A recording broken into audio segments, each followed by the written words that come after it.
We are looking at how to pronounce this name, as well as how to say more interesting and often confusing names, and some of the most mispronounced ones too.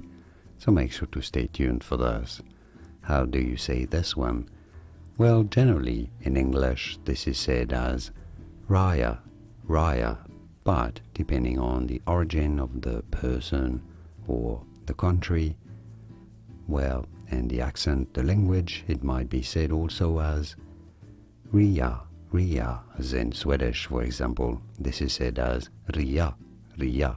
So there are languages where it is said RYA, but in English generally, RYA. And now you know. More videos here on how to pronounce more interesting names whose pronunciations aren't always obvious. Do you know how to pronounce those correctly? You will after watching those. I'll see you there to learn more.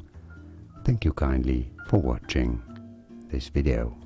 Much appreciated. Cheers.